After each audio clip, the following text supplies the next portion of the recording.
Shalom saudara. Hari ini giliran doa pagi mempelai.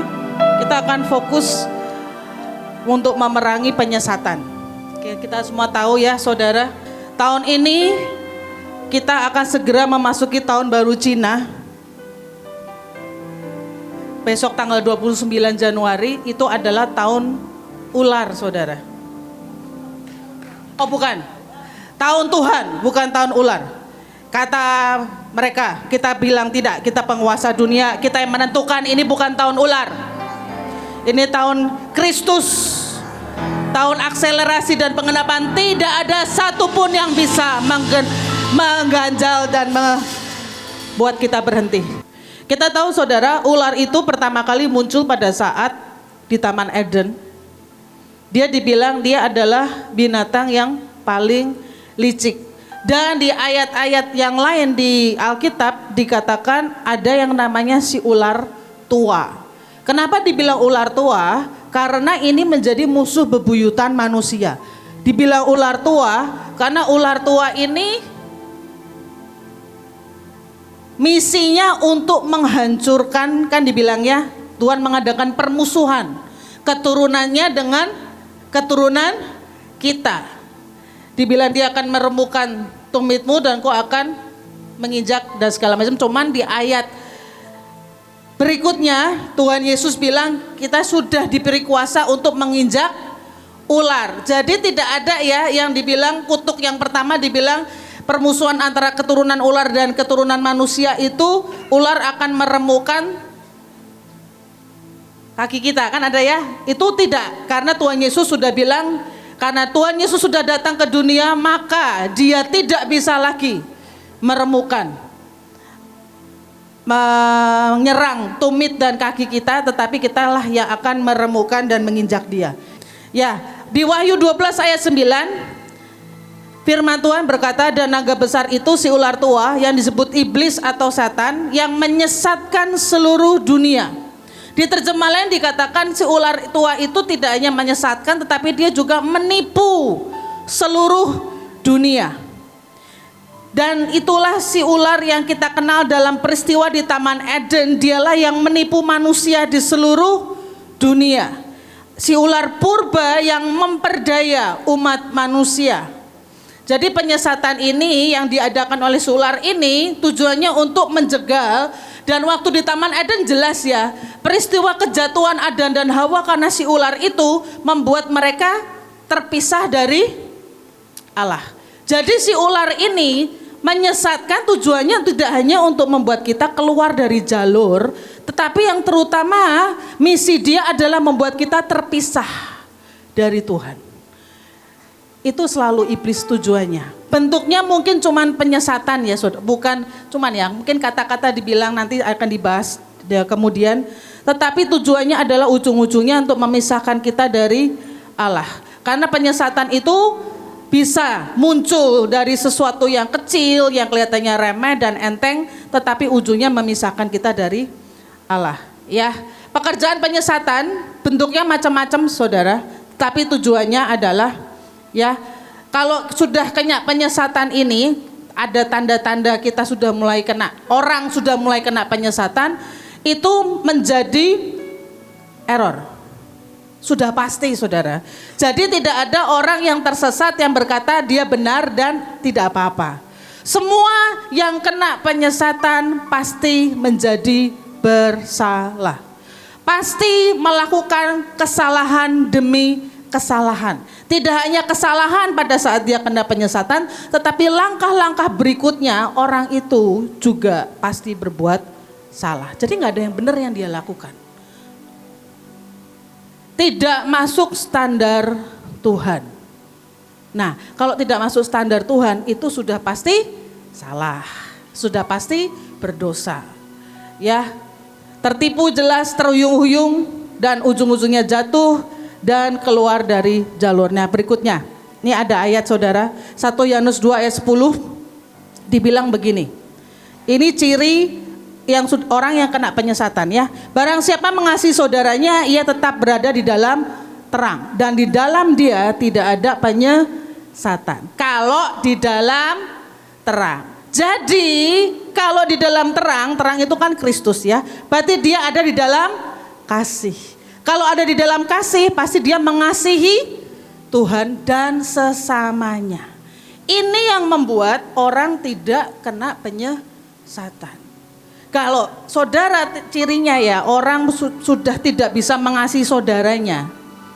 Mau itu saudara yang menyakiti dia, atau saudaranya siapapun, atau saudara mulai pilih-pilih. Saya mengasihinya sama si A kok, si B, tapi enggak yang C, D, E, enggak bisa. Nah, coba dicek, barangkali sudah mulai ada suara-suara pembisik dan penyesatan itu saudara.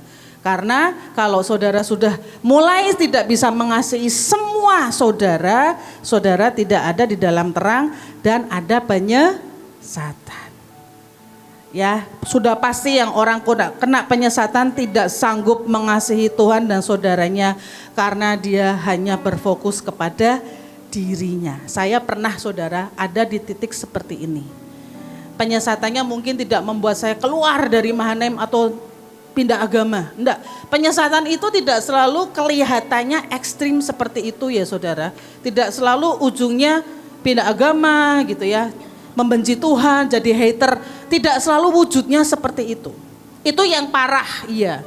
Tetapi penyesatan itu kita harus waspadai mulai dari yang kecil. Mulai berjarak dengan Tuhan itu harus diwaspadai saudara. Barangkali mulai ada suara-suara yang kita terima. Loh, suara penyesatan ada enggak? Ada. Tetapi percayalah masalahnya tidak ada atau tidak suara, tapi kita mau terima dan kita dorong keluar atau tidak. Kalau saudara diamkan suara-suara itu, sedikit lambat pasti akan mempengaruhi hati dan pikiran. Ya. Berikutnya. Ciri penyesatan, tidak bisa menerima kebenaran. 2 Tesalonika 2 ayat 12. Karena mereka menolak kebenaran, mereka dibuang ke dunia yang mereka pilih, yaitu dunia dusta dan ilusi. Kebenaran ini bicara tentang kebenaran firman Tuhan. Tetapi juga dalam bentuk lain kebenaran adalah misal teguran saudara. Teguran itu bisa dari bentuknya dari Tuhan atau lewat pemimpin atau lewat saudara kita yang lain. Bahkan ada hati nurani kita yang menegur kita. Contoh, dapat ayat kayak kemarin ya, kita kalau ada acara khusus akhir tahun, kita kan biasa dapat ayat bentuknya mungkin yang dijatuhkan dari langit atau dari dalam balon atau apapun gitu ya, dibagikan dari yang saudara biasa taruh di belakang handphone itu sampai yang gulungan kertas yang cuman sederhana itu.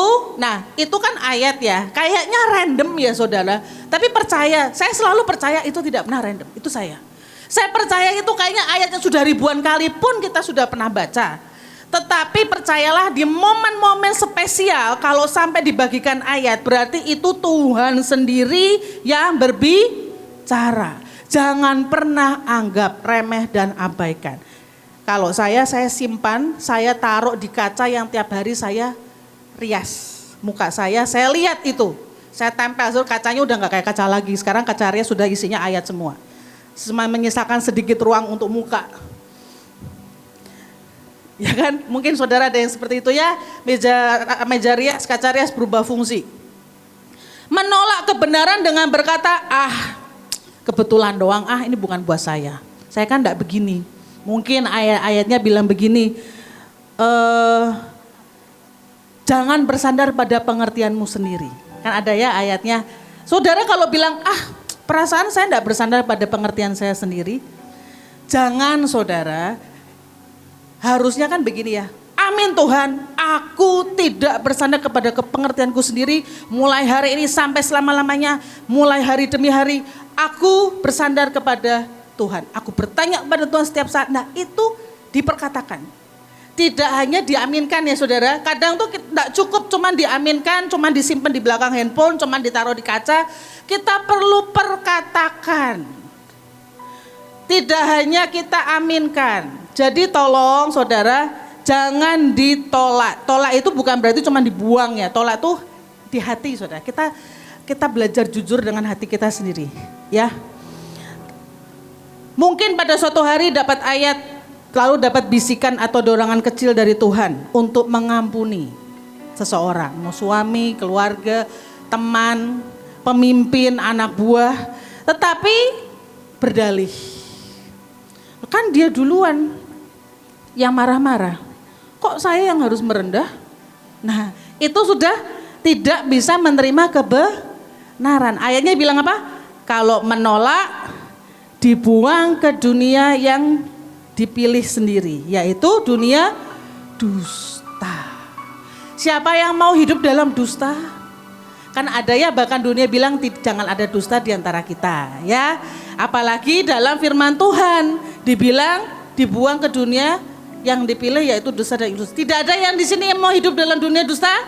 Tidak ada. Jadi jangan tolak kebenaran, bentuknya sehalus sekecil apapun jangan ditolak.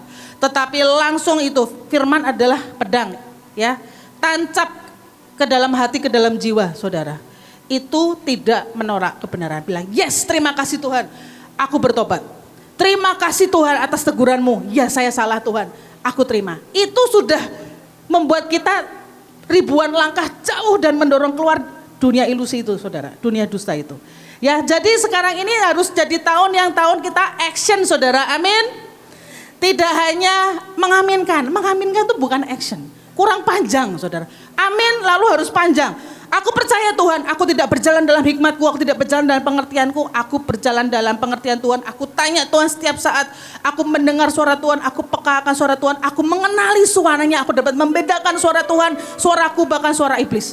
Itu katakan, saudara, itu seperti saudara menancap-nancapkan pedang firman Tuhan, dan itu yang menyelamatkan kita dari penyesatan. Ya, karena kebenaran ini juga lawannya, kebenaran Tuhan adalah salah satunya kebenaran yang bukan dari Tuhan. Itu kebenaran apa, saudara? Kebenaran diri sendiri, betul? Termasuk perasaan yang muncul. Perasaan yang muncul itu kadang tidak bersuara, ya. Suara-suara itu kan di pikiran. Tapi kita kan punya hati ya, punya perasaan ya, saudara. Kadang kan muncul pembenaran dan muncul, saya kan disakiti, mestinya dia duluan dong. Itu perasaan yang bersikukuh merasa benar bahwa saudara harusnya yang didatangi dan yang dimintain maaf. Itu kebenaran yang bukan dari Tuhan. Itu lawan dari kebenaran Tuhan. Jadi itu sudah termasuk penyesatan, saudara. Sekali lagi, kalau saudara tetap ada di sini, saudara tetap Kristen, saudara tetap ke gereja seminggu berkali-kali, saudara tetap ikut doa ini itu, kalau seperti itu bukan berarti saudara bebas dari penyesatan loh, saudara. Suara-suara penyesatan akan ada selalu berkata-kata, tetapi kita harus kebaskan. Ya, suara penyesatan tidak cukup hanya kita bangun tembok dan deklarasi. Kalau kita lagi dalam hadirat Tuhan seperti ini ya, tadi ada doanya kan, Tuhan Yesus baik, aku percaya. Itu dalam nyanyian hadirat Tuhan, saudara. Itu tidak termasuk deklarasi kalau di rumah. Begitu mulai ada keraguan, begitu mulai ada ketidakterimaan di hati, ganjelan di hati, kalau saudara diamkan tidak bisa, saudara. Kita bisa kuat rame-rame. Tetapi seringkali ujian yang sesungguhnya itu pada saat kita sendiri. Pada saat kita sehari-hari normal ketemu dengan orang itu lagi yang nyakitin, ketemu dengan orang itu yang jengkelin, serumah lagi. Saudara tidak mungkin kan pindah rumah ke sini. Ujiannya bukan ini, saudara. Ujiannya bukan di sini, ujiannya di rumah. Oke, berikutnya. Contoh penyesatan. Kalau dalam suami istri, hubungan keluarga ya, yang kita ketemu tiap hari itu kan pasti keluarga, suami istri, anak, orang tua, ya. Contoh nih, wah pada suatu hari kok suami beberapa hari ini, beberapa bulan ini kok pulang rumah malam terus ya. Sebetulnya karena lembur. Kayaknya sih suami bilangnya lembur. Tapi kok jadi curiga.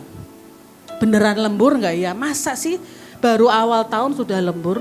Masa sih kemarin proyek baru selesai lembur lagi? Nah mulai tuh muncul keraguan di hati. hati, bukan di sini saudara, biasanya di hati. Tapi kalau di hati keraguan itu, suara-suara itu saudara biarkan, muncullah dialog dan bentuknya udah kata-kata di pikiran. Jadi penyesatan itu bisa menyerang perasaan dan pikiran. Hati dan pikiran. Nah, kalau pada suatu hari atau berhari-hari istri banyak diem. Suami pulang-pulang, kenapa ya istri diem bukannya disambut? Jengkellah suami. Karena merasa istri tidak menghargai suami yang sudah bekerja banting tulang. Mama kenapa sih? Diem aja. Si mama, enggak apa-apa. Papa yang kenapa? Nanyain yang aneh, enggak ada yang aneh. Nah, dari situ mulailah mungkin pertengkaran kecil sampai yang sepele saudara. Itu pekerjaan si penyesat. Nah, pengalaman. Oh. Ya. Mungkin yang lain banyak ngalamin cuman nggak ngaku Pak. Ya, atau pulang-pulang mencium suami kok wanginya wangi parfum cewek. Padahal itu Downy saudara. Tahu ya Downy ya, kita kalau yang suka nyuci tahu ya itu pengharum baju. Padahal itu Downy, dicurigai. Enggak saudara. Nah kalau itu muncul terus gimana? Katakanlah itu muncul. Kebaskan. Kita harus berkata, tidak, dalam nama Yesus aku percaya Tuhan menjagai seluruh keluargaku, suamiku dan pelindungan Tuhan. Tidak ada macam-macam, tidak main gila, tidak suka cewek lain, dia hanya tergila-gila sama Tuhan dan saya. Nah, perkatakan seperti itu ya. Lalu mulailah layani suami dengan baik dan sebaliknya ya. Bisa juga anak mulai waktu ulang tahun. Ini kejadian saya pernah saudara ya. Merasa tidak atau kurang dicintai karena di hari spesial. Tidak diucapin selamat ulang tahun. Siapa yang masih gitu? Atau tidak dikasih hadiah ulang tahun sama orang tua. Kita kan kadang waktu ulang tahun tidak minta banyak ya. Minta sederhana kecil aja. Tapi yang terjadi justru di hari spesial itu spesial sih. Cuma spesialnya lawannya baik. Sangat spesial tidak baik di hari ulang tahun. Itu sebetulnya ujian tuh saudara. Kalau sampai di ulang tahun tidak terjadi pelangi, tetapi yang ada adalah badai yang sangat menyakitkan. Itu sebetulnya ujian besar di hidupmu. Karena kita ini kan ada ujian-ujian kecil dalam hidup, ada ujian-ujian besar ya. Seringkali ulang tahun itu kalau sampai terjadi yang seperti itu, ini contoh kemarin kita berusaha ngobrol ya, Bu In waktu ulang tahun ke-50 tahun 2016 ya Bu ya. 3 perkara besar terjadi sebelum beliau ulang tahun. Pak Agung meninggal, Ibu Yusa meninggal, terakhir Pak Yusa meninggal. Berurutan di hari 50, usia 50 yang mestinya usia emas loh. Saudara kalau usia emas, pernikahan emas itu kan pengennya, kan usia emas itu kan 50 tahun sekali ya. Kita kan enggak minta tiap tahun dirayakan yang spesial besar luar biasa. Sekali-sekalinya seumur hidup 50 tahun. Dikasih hadiah spesial. Itu sangat rentan saudara. Kalau hari itu kita memilih untuk sakit dan mulai memilih untuk mempercayai, saya yakin hari itu pasti ada banyak perasaan-perasaan yang muncul di hati Bu In, betul ya Bu ya? Pasti banyak suara-suara, bahkan sekitarnya mungkin ada yang WA bilang, Ibu kan ulang tahun, kenapa kok malah, pasti ada. Itu bukannya menguatkan, malah gimana sih menjadi penerus suara iblis itu bagaimana? Loh, saya yakin pasti ada orang yang sok kepo seperti itu. Nah saudara, kalau saudara terjadi di hari-hari yang saudara anggap spesial dan ternyata menyakitkan, itulah saat terbaik kita mengcounter. Kita selama ini diajari menaikkan anggur manis, menaikkan cawan ucapan syukur, baik. Tetapi sebelum kita bisa menaikkan cawan ucapan syukur dan anggur manis apapun, naikkan mesbah apapun, pertama tuh ini, mengcounter suara penyesatan. Kalau kita tidak mengcounter suara penyesatan, tidak mungkin menaikkan anggur manis, tidak mungkin menaikkan mesbah.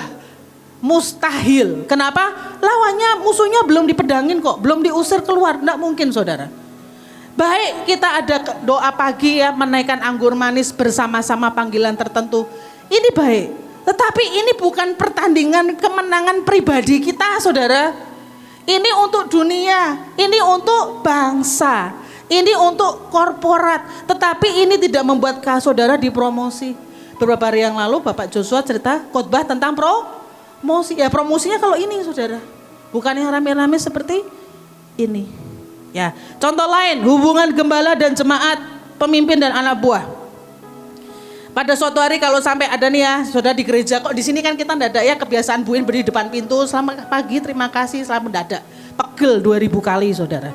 Mungkin saudara di rumah, di gereja lain ada kebiasaan kalau habis kebaktian, gembalanya langsung ke depan pintu nyelamatin jemaat kalau mau pulang ya. Pada suatu hari mungkin gembalanya tidak ada di situ.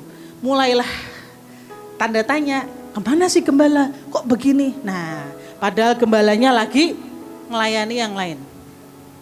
Jangan curiga, saudara.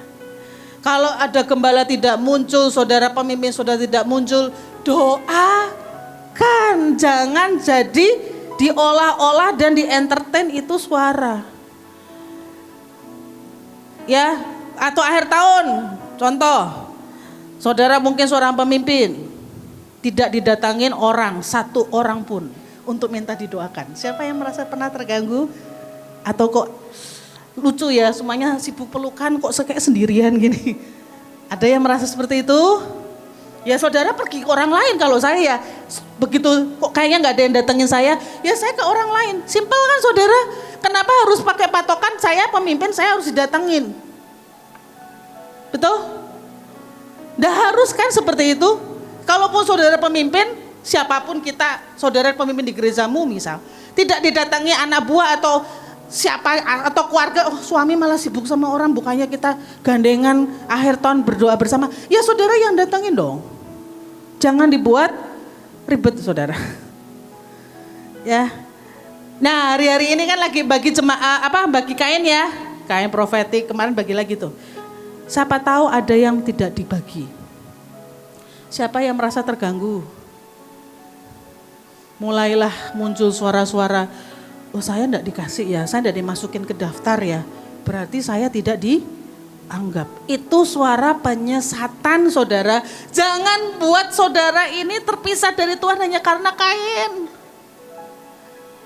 Masa saudara kehilangan keselamatan karena kain? Tidak dimasukkan ke grup khusus. Misal pemimpin saudara atau saudara pemimpin, Anda tahu pemimpin di atasnya membuat grup WA khusus yang isinya orang-orang pilihan. Saudara tidak dimasukkan. Dan saudara tahu itu. Apa yang muncul di hatimu? Kalau ada suara bilang, berarti selama ini kamu tidak dianggap. Berarti selama ini kamu nobody. Berarti selama ini kamu cuma diperes, dimanfaatkan, dibutuhkan tenagamu dan pelayananmu. Kamu tidak diinginkan secara pribadi. Kalau saudara biarkan suara itu akan celah besar yang akan mengganjal sepanjang tahun ini. Itu bahaya saudara. Jadi tolong saudara harus bilang, tidak, dalam nama Yesus aku hamba. Aku tidak diundang, tidak masalah. Aku tidak ditentukan dari grup WA. Aku tetap melayani, aku tidak mundur. Ya, aku tidak jadi pilihan pertama, tidak masalah. Yang penting Tuhan menang. Kalau saya tidak masuk tim inti sepak bola, katakanlah ya sepak bola 11 orang. Saya duduk di bangku cadangan terus. Tidak masalah, yang penting menang 10-0. Dilawan saudara, jangan nunggu mood, langsung dilawan saudara. Please, mari kita tahun ini bukan tahun ular, tahun ini kita action.